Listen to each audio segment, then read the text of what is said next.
السلام عليكم ورحمة الله وبركاته. حلقة جديدة ولابتوب جامد جدا جدا، ناس كتير طالباه وخصوصا بتوع الجرافيك والتصميم. لابتوب شكله حلو، اللوجو جديد قوي، ما هو في جديد وفي جديد قوي، ده الجديد قوي اللي هو احدث حاجة، وكمان رفيع وفي مروحتين وكارت شاشة عالي وبروسيسور اتش. اللابتوب اللي معانا النهارده اتش بي زد بوك 15 جي 7، النسخة الاستوديو اللي الكيبورد بتاعها مش كامل، اللي هي رفيعة شوية، الكفر بتاعها مش بيطلع او بطاريتها بتتشال، ودي طبعا هنتكلم عنها في الحلقة. بس قبل ما ابدا بالحلقه ما تنساش تدعمني بلايك واشتراك في القناه عشان يوصلك كل جديد. بقدم محتوى جامد جدا بخصوص اللابتوبات اللي استيراد خارج.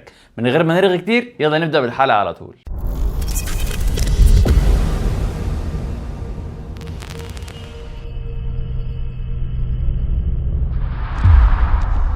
اول حاجه هنبدا بيها هو التصميم وشكل اللابتوب. شكل اللابتوب زي ما انت شايف كده جامد جدا، وعليه حرف الزد من ورا اللي هو من فئه اتش بي زد بوك اللي هي فئه الورك ستيشن. اللابتوب زي ما انت شايف كده كله معدن، هي دي بس انا شاكك فيها انها ممكن تكون بلاستيك اللي هو الكفر اللي ورا ده. برده هنفتح اللابتوب ونشوف خامتها يعني في نص الفيديو كده. اللابتوب زي ما انت شايف كده اهو رفيع ما شاء الله، شكله حلو جدا، وزنه خفيف للناس اللي عايزه ورك ستيشن يكون شكله حلو. خامات اللابتوب زي ما قلنا من المعدن. عندنا من جوه هنا هتلاقي شاشته زي ما انت شايف كده فريمليس، طبعا مش تاتش سكرين. شاشته زي ما انت شايف كده فريمليس من غير حواف، وجودتها فول اتش دي اي بي اس، طبعا تقدر تشوفها من اي زاويه، لو عملت كده او كده تقدر تشوفها. الكيبورد بتاعه باك لايت بس مش كامل، دي النسخه الاستوديو. النسخه اللي هي الفيوري بتكون الكيبورد بتاعها كامل وفي ارقام في الجنب. اللابتوب طبعا جاي باربع سماعات، سماعتين من هنا وفي البيز بتاعهم من ورا زي ما انت شايف كده، وكمان في كاوتشتين من هنا عشان تسند اللابتوب وما يتهزش معاك وانت ساند على المكتب. هتلاقي كمان في اللابتوب هنا مفيش زراير او حتى زراير البوينتر اللي موجود في النص في معظم اللابات الاستيراد خارج. الزراير بتاعتها بتبقى من تحت اللي هي الكليكات، والتاتش بتاعه سلس زي ما انت شايف كده، ما فيهوش زراير وشكله حلو جدا. كمان هتلاقي فيه البصمه، بصمه الصوبع، وكمان في بصمه وش هنا، واكيد نازل بكيبورد بينور وتقدر تطبع عليه عربي زي ما انت عايز، اللي هي ماكينه الليزر اللي بتحفر عربي على الانجليش. يعني زي ما انت شايف كده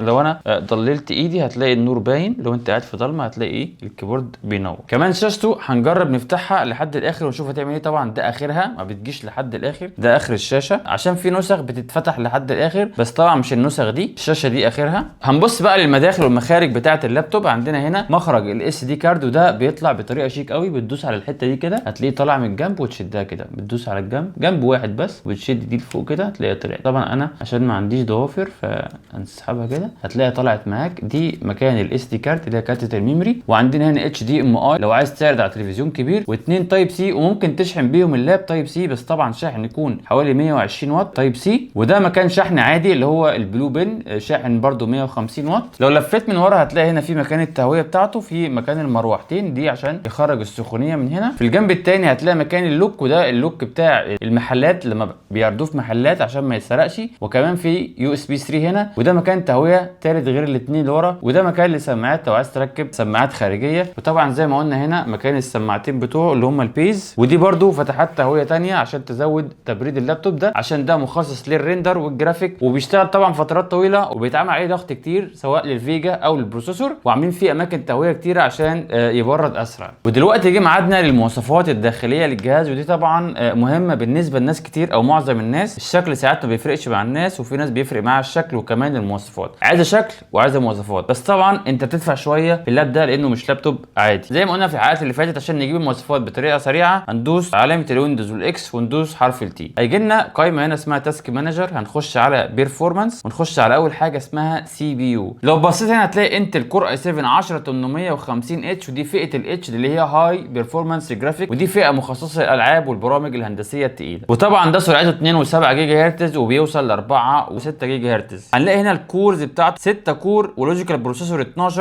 والكاش بتاعه 12 ميجا. ده بروسيسور 6 كور و12 ميجا كاش، واكيد اداؤه هيبقى عالي جدا في برامج التصميم والديزاين. لو دخلت هنا على الرامات هتلاقي هنا ميموري 32 جيجا. نيجي بقى الاس اس دي بتاعه، هتلاقي اس اس دي هنا 512 جيجا، وده الكباستي بتاعته 477 جيجا لان اي هارد بيقرا اقل من مساحته. هنخش على الجي بي يو واحد اللي هي الفيجا الاولانيه انتل يو اتش دي جرافيك، ودي طبعا فيجا عاديه للحاجات التصميمات الخفيفه او الشغل البسيط للوورد والاكسل او التصفح. وكمان في كارت شاشه ثاني اسمه انفيديا كوادرو تي 1000 ماكس كيو ديزاين، ودي فيجا دي درام 6 مش دي درام 5. الفيجا اللي كانت بتنزل في النسخ اللي هي 15 جي 6 بتنزل فيجا اسمها تي 1000، طبعا مش ماكس كيو، بتبقى تي 1000 او تي 2000، وجي دي رام 5 مش جي دي رام 6. دي فيجا اسمها تي 1000 ماكس كيو ديزاين، ودي فيجا بيلد ان ما بيتشالش ويتركب زي الجي 3 والديل ال 75 10 و20. الاساسي بتاعها بيبقى الجي بي يو هنا 4 جيجا بايت، وطبعا بتوصل مع الشير ميموري برامات 32 ل 15 و9، يعني 16 جيجا مع الشير ميموري. الاساسي بتاعها 4 جيجا دي رام 6 واصله برامات 32 لحد 16 جيجا. ودلوقتي جه ميعادنا اننا هنفتح اللابتوب من جوه ونشوف المواصفات الداخليه ليه، بيشيل كام هارد، بطاريته شكلها عامل ازاي،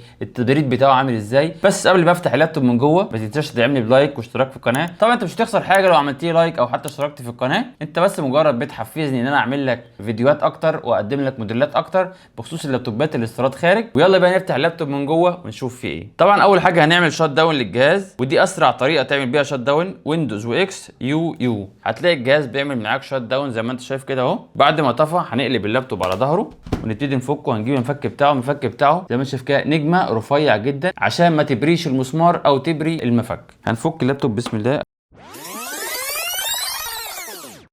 تسحب كده اهي، بسم الله الرحمن الرحيم. شيل ده على جنب. بالمناسبه ده طلع بلاستيك مش معدن، غالبا عاملينه عشان يخففوا وزنه شويه. هنركن ده على جنب. بسم الله الرحمن الرحيم. اول حاجه هنعملها هنشيل البطاريه عشان احنا ايه مش حمل ريسك في الجهاز ده. انت اول حاجه تعملها بعد ما تفك هتشيل سوكت البطاريه كده ترفعه لفوق يا ريس كده ايه. خلاص اعمل اللي انت عايزه فيه بقى. بسم الله الرحمن الرحيم. دي مروحتين، ادي مروحه للبروسيسور ومروحه للفيجا عشان التبريد، وزي ما قلت لكم التبريد بيخرج من هنا. ودي مروحه الفيجا عشان الفيجا بتسخن فاعمل لها تبريد او تهويه من ناحيتين. تهويه من هنا اللي انا وريتها لكم الجنب اللي هي دي زي ما انت شايف كده، وتهويه من هنا دي عشان تخرج السخونيه. بتاخد السخونيه من هنا بتطلعها من الجنب ده والجنب ده. وطبعا انا بنصح الناس انها ما تشتغلش بلابتوب ورك ستيشن على مخده او سرير، لان المخده لما بتحطها بتغطي التهويه بتاعته وبتكتم اللابتوب جامد جدا وبتخليه يسخن اكتر، والسخونيه دي اخطر حاجه على اللابتوب.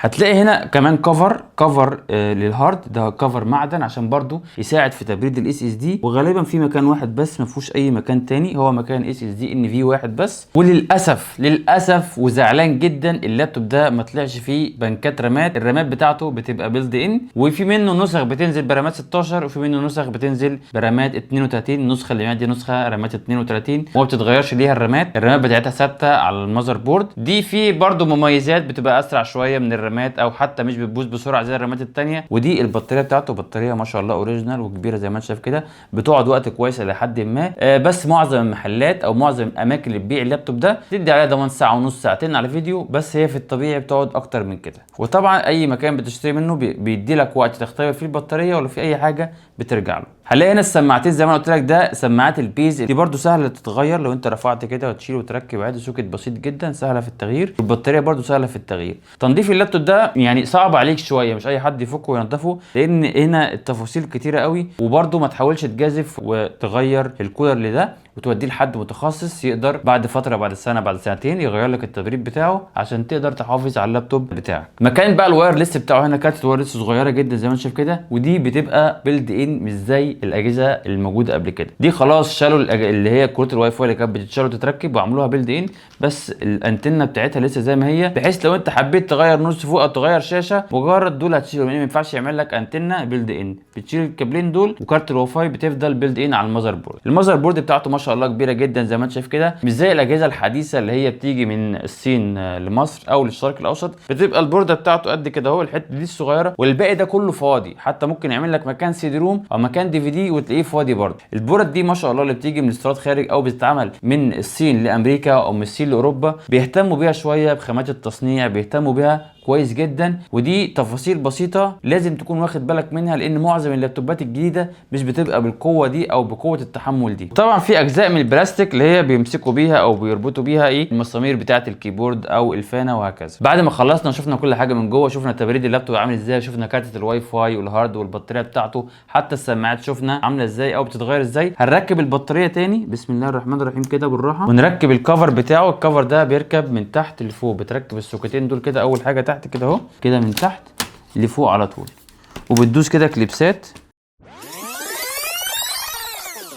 يلا قفلنا اللابتوب، هنقلبه ونشغله تاني ونشوف بيشغل ايه، وهنجرب اداؤه على الالعاب وبرامج الهندسيه ونشوف اداؤه عامل ازاي. نزلنا عليه 3 دي ماكس واوتوكاد وطبعا بريمير وافتر افكت وفوتوشوب، كل البرامج اللي هي بتاعه الديزاين والتصميم، وهنجربها عليه. اول حاجه هنفتحها هو الاوتوكاد. الاوتوكاد ما شاء الله اهو شغال كويس جدا، وجربنا عليه تصميم بسيط. هنعمل زوم اوت وزوم ان وشويه حاجات بسيطه كده، نجرب نشتغل على الاوتوكاد. ونفتح كمان ال 3 دي ماكس جنبه تصميم بسيط برضو، نشوفوا الاداء الاثنين عامل ازاي. انا طبعا مش بختبر اداء الحاجات دي كقوه شغل او قوه تخريج. التخريج ده اللي هو في الاخر في الريندر، بس طبعا انا مش هرندر لك عليه دلوقتي، انا بس بوري لك السلاسه بتاعته وهو شغال في البرنامجين مع بعض. طبعا قوه الاخراج بتاعته دي لازم يكون التصميم خلص وانت بتصدره وتصبر عليه شويه، او ممكن تصدر الاثنين مع بعض على حسب قوه التصميم او حجمه. كمان فتحنا عليه فوتوشوب وعملنا تصميم بسيط، وفتحنا كمان جنبه البريمير وجربنا نعمل فيديو بسيط اللي هو ريلز، وما شاء الله شغال كويس جدا ومهنكش معايا واشتغل كويس. ودلوقتي جه ميعادنا ان احنا نجرب لعبه عليه، وجبنا لعبه انا بحبها شخصيا اسمها جي تي اي في، وطبعا عليت الجرافيك بتاعها على الاخر او قبل الاخر بشويه، عشان برضو انا بحبش اضغط على الاجهزه. لو حتى معاك لابتوب واللابتوب ده غالي جدا وبيشغل اللعبه على اعلى اداء، حاول ما تشغلهاش على اعلى اداء، خليها اعدادات متوسطه عشان اللابتوب يستحمل ويعيش معاك، ما تقعدش تضغط عليه. زي ما يكون كده شاري عربيه وانت دايما جايب فيها 220، دايما جايب بيها 220، طبعا العربيه هتستهلك بسرعه معاك ومش هتعيش. فانت دايما خلي خير الامور الوسط، حاول ما تضغطش على اللابتوب واشتغل عليه جيمز بجوده قليله او جوده متوسطه، حتى لو اللابتوب ده عالي وبيشغل بجودات عاليه. شغلنا اللعبه وشفنا ادائها ما شاء الله كان كويس اهو، قعدت العب عليه فتره طويله وما شاء الله اللابتوب ما اثرش معايا في اي حاجه. بس اكيد زي ما قلت لكم اهم حاجه ما يكونش اللابتوب محطوط على مخده او سرير، يكون محطوط على مكتب ازاز او خشب او اي حاجه عشان يساعد في التبريد بتاعه، خصوصا اثناء ان انت تكون مشغل جرافيك او بتلعب عليه او بتعمل تصميمات هندسيه تقيله. لازم تكون حاطه على مكتب او ترابيزه او اي حاجه ازاز، بعيدا عن حاجات القطن او الحاجات اللي بتكتب التهويه بتاعته وبتخليه يسخن اكتر. ودلوقتي جه ميعادنا اننا نقول عيوب ومميزات اللابتوب ده. طبعا هنقول لك اول حاجه العيوب بتاعته، وفي الاخر هقول لك المميزات. العيوب اللي هي مش جوهريه قوي، ان انا شايفها عاديه في اللابتوب ده، او هي النسخه دي نازله كده. اول حاجه وهي الكيبورد بتاعه مش كامل، بس دي نسخه الاستوديو. لو انت بتدور على لابتوب يكون فيه كيبورد كامل هتحتاج النسخه اللي هي اتخن شويه، ما تكونش رفيعه، وهيكون نفس الشكل بس اتخن سنه وفيها كيبورد كامل، وهي نسخه الفيوري بنفس المواصفات، ودي هتلاقي الكيبورد بتاعها كامل هنا. بس المتعب بالنسبه لي انا، يعني مش بالنسبه لناس ثانيه، في ناس ثانيه بالنسبه لها عادي بتشتغل زي الابل ماك بوك وكده، ما بيبقاش عندهم كالكوليتر في الجنب، ودي معروفه في شركه ابل. اللي هنا الارقام اللي هي بتشتغل بيها للاوتوكاد وال 3 دي ماكس تكتبها من فوق، مش هتبقى اسرع حاجه يعني في الكتابه للارقام. كمان في حاجه ثانيه اللي هي مختلفه عن اللابتوب الثاني اللي هو الفيوري. الفيوري بطاريته بتتشال، ممكن ترفع الجنب ده وتشيل البطاريه، تغير رامات، تغير هارد بسهوله جدا. ده الكفر بتاعه مقفول بالكامل، هتضطر تفتح المسامير دي كلها مسامير نجمه عشان تغير فيه حاجه او تشيل البطاريه وتشتغل من غير البطاريه. ده ما فيهوش الاوبشن ده، ودي حاجه برده ما تعبش اللابتوب، لان دي هو بيخيرك نسخه رفيعه وما فيهاش كيبورد كامل والكفر بتاعها مقفول على طول، او تاخد نسخه وزنها تقيل شويه وفيها كيبورد كامل وتقدر تفك الظهر بتاعها بسهوله وتغير فيه او تنضفه او تعمل فيه اي حاجه، انت صاحب القرار. بس دي نسخه للناس اللي هي بتدور على لابتوب يكون شكله حلو وفي نفس الوقت اداؤه عالي ورفيع. ده غير طبعا العيب القاتل اللي شفناه في نص الفيديو لما فتحنا اللابتوب من جوه، ان هو ما فيهوش بنكات رامات، يعني ما تقدرش تزود او تقلل الرامات، هو اخره 32 جيجا. في منه نسخ بتنزل برامات 16 جيجا، بس طبعا انت لما تيجي تشتري النسخه اللي فيها 32 جيجا. المميزات بقى بتاعت اللابتوب ده ايه؟ المميزات اول حاجه ودي اكتر ميزه انا بحبها، ان هو مش بيبصم. مهما دوست على اللابتوب كده بايدك ولا اي حاجه مش هتلاقي فيه بصمات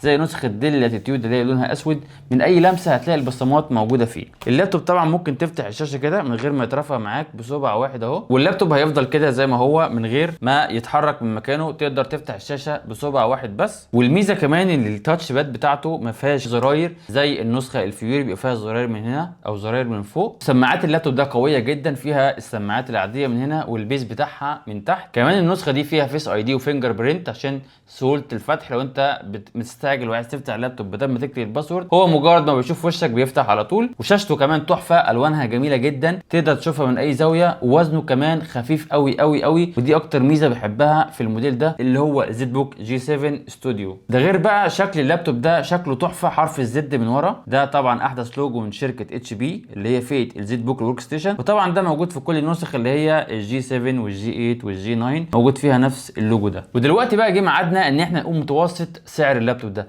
متوسط سعر اللابتوب ده اي 7 جيل 10 فئه اتش برامات 32 جيجا واس اس دي 512 وفيجا تي 1000 ماكس كيو ديزاين، متوسط سعره من 27000 جنيه الى 29000 او 30000 جنيه على حسب المتجر اللي حضرتك بتشتري منه او الوقت اللي بيتباع فيه، بس احنا بنتكلم على السعر الطبيعي في الوقت اللي احنا فيه او الوقت اللي نزل في الفيديو، ايا كان انت بتسمع الفيديو في انهي وقت. وبكده نكون خلصنا حلقتنا واتكلمنا عن الزد بوك الجي 7 الاستوديو، شرحنا كل حاجه في الفيديو ده بالتفصيل، شكل الجهاز ايه، مواصفاته ايه، المخارج والمداخل بتاعته ايه، وكمان فتحنا اللابتوب من جوه وشفنا فيه ايه. بس قبل ما انهي الحلقه ما تنساش تدعمني بلايك واشتراك في القناه عشان اقدم لك محتوى كويس جدا بخصوص اللابتوبات اللي صارت خارج. استنوني في فيديو جديد الاسبوع الجاي ان شاء الله. كان معاكم احمد من ميجا ستور، اشوفكم في الحلقه الجايه على خير.